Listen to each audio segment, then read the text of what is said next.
اعوذ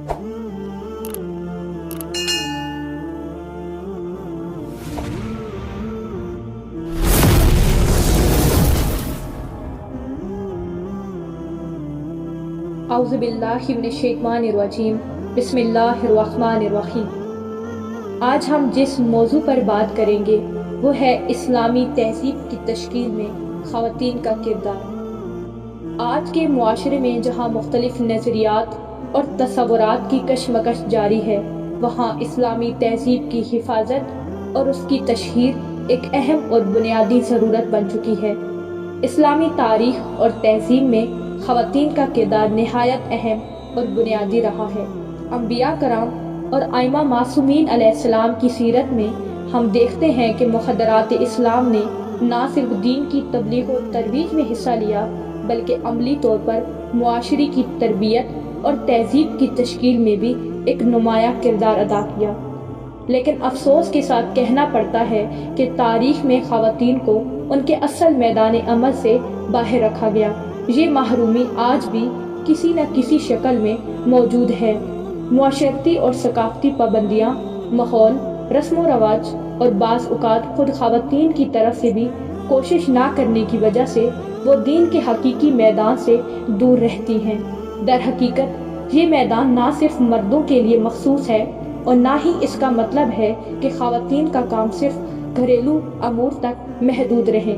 اسلام نے خواتین کو تہذیب کے میدان میں کلیدی کردار دیا ہے، جہاں ان کا کام جہاد نساء کے ذریعے تہذیب کی بنیاد رکھنا اور اس کی حفاظت کرنا ہے۔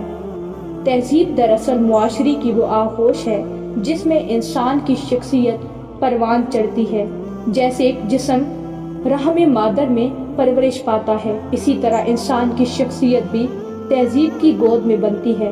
یہ وہ نظام ہے جو ہماری زندگی کے ہر پہلو میں رچا بسا ہوا ہے، چاہے وہ مذہبی ہو یا غیر مذہبی، سیاسی ہو یا غیر سیاسی، کوئی بھی فرد اس نظام سے مستثنیٰ نہیں ہے۔ ہر قوم اور نسل نے اپنی تہذیب رکھی ہے اور یہی تہذیب ان کی پہچان بنی ہے۔ خواتین کے لیے ضروری ہے کہ وہ اسلامی تہذیب کی تشکیل اور اس کی حفاظت کے اس اہم میدان کو سمجھیں۔ اگر ہم اللہ کا نظام امامت و ولایت چاہتے ہیں تو ہمیں اپنی نسلوں کو اس نظام کی طرف راغب کرنے کے لیے میدان تیار کرنا ہوگا۔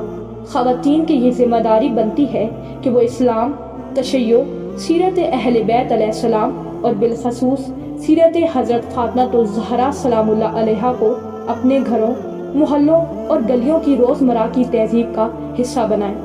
یہاں یہ سوال اٹھتا ہے کہ کیا ہمارے روزمرہ کے معاملات دین کے مطابق ہیں؟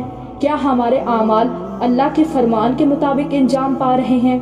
ان سوالات پر غور کرنا اور اپنی زندگیوں کو اس الہی نظام کے سانچے میں ڈھالنا نہایت ضروری ہے۔ جب خواتین معاشرتی اصلاح اور نسل کی تربیت میں الہی بنیادوں پر پیش رہیں گی تو موجودہ نسل جو مغربی تہذیب کے جال میں قید ہو چکی ہے، یقیناً الہی تہذیب اور نظام امامت کے سائے تلے نجات اور کامیابی کی راہ پر گامزن ہوگی۔